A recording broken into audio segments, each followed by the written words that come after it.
Hello everyone to the second part of the domino scoring tool developed in Python. For this video, we're going to be focusing on a couple of updates to the existing tool to make.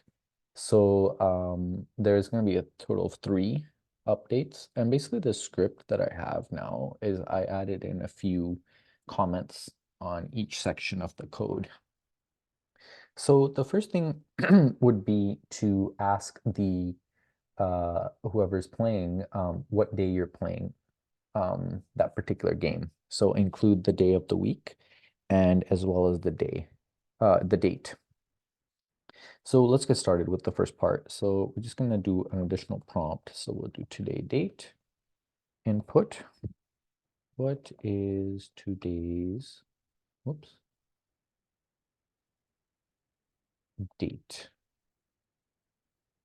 And then then we can do include day of week and the format month, day, and year. And then we'll do Monday, November 21st, 1994. And for anybody curious, this is the day that Donkey Kong Country released on the Super Nintendo console. Okay, so first part is complete.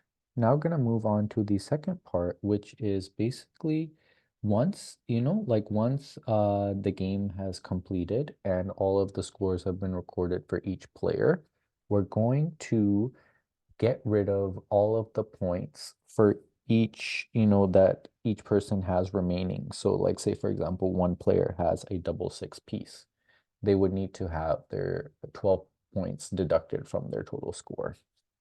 So we just need to set up another for loop to just iterate through all the names and ask them how many points you have left, if any, and then subtract from their total.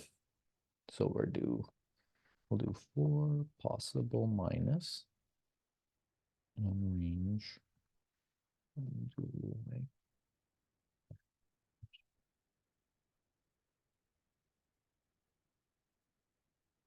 Well, get rid, input, enter total sum of remaining pieces for plus player names possible minus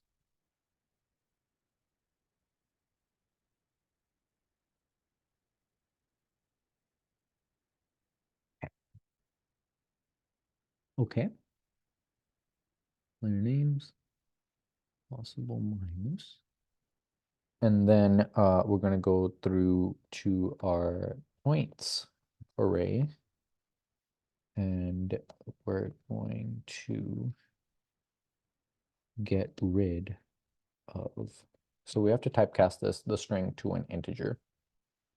It's important. Okay. And then the last part is to take our date that the game has played and all of our scores for each player and enter that into a text file, which will serve as a database, right? So each time, a game is played, you add in the date and then all of the information about the placing, and then that will be one line in the text file. So we'll do the winners. Basically, we have a list, right? This winner order is a list, but you cannot write a list into a text file. So you have to kind of do some conditioning here. So we're going to do, this is going to be our entry. So game played on plus today date plus and a colon. And then we're just going to kind of mimic the tuple format, right? So we're just going to do winners plus just follow the list format as much as we can.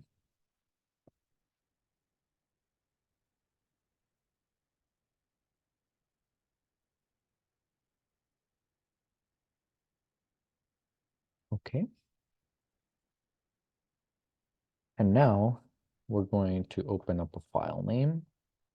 And each time we want to append to it, right? So first time it's going to create it. And then every time afterwards, it's just going to append a new line to it.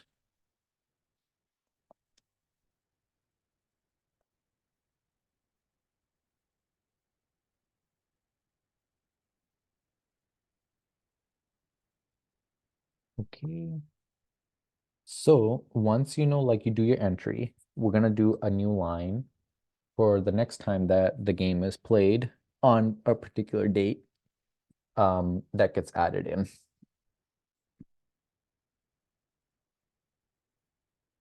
Okay. We'll save this and then we'll hit run. We're going to do 2 simulations of playing the game just to see that our text file, is behaving correctly.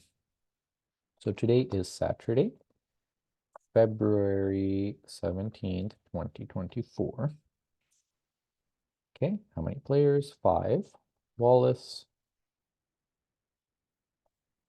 Gromit, Harry, Ron, and Hermione. Okay. And let's go and just do some simulation here of playing the game. So I'm just going to do some random numbers.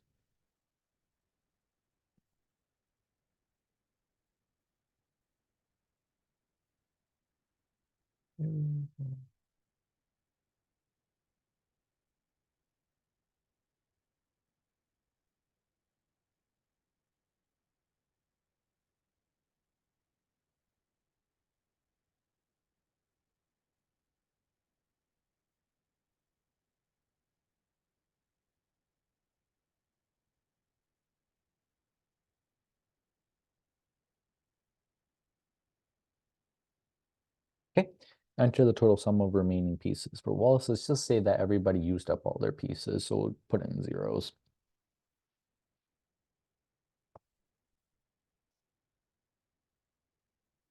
All right, so now we have like the format, right, of no, or the order of who, like, what are the rankings, right? So Hermione finished first and Wallace finished last, right? So now if we look in our project folder, we should have this Domino scores dot text.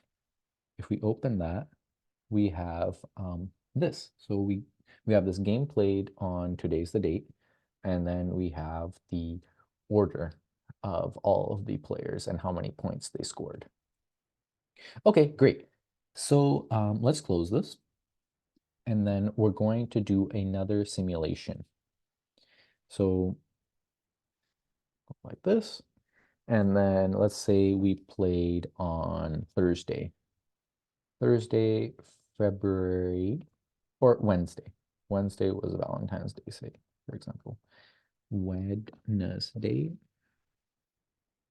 February 14th, 2024. How many players? 5. And let's switch up the names here. So let's just do like, say from Madagascar, we'll do Skipper, Private, Kowalski, Rico, and let's say, for example, that King Julian is also playing with the Penguins. Skipper, we'll do 0, and then we'll just do a little simulation here.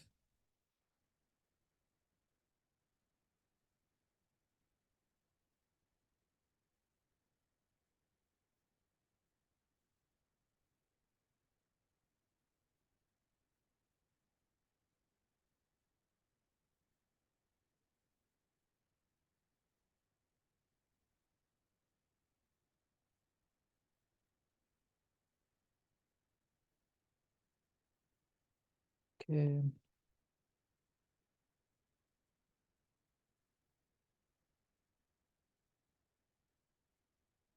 Let's give some points to King Julian as well. Let's say get 100 here, big one. 0, 0, 90, 0, 85. Everybody was clean. I mean, they didn't have any pieces remaining. Okay, great. This is our order. And now we have to see our existing text file, which is our database, to see that this entry was added in. So we're going to open that text file again. And now we have that information here. So that I put it in the next line. So yep, you have this first game and then the second game. Yep. So I hope you enjoyed this video. And this was helpful. And this database, for just to, it'll be easy if you open it in this format of PyCharm. You can see how many games are played based on the number of lines that are present as well. So like say, like you use this tool a lot, you can just look at the number of lines on your left side to see how many games have been played. Thank you for watching this video, and I will see you in the next one. Thank you. Bye.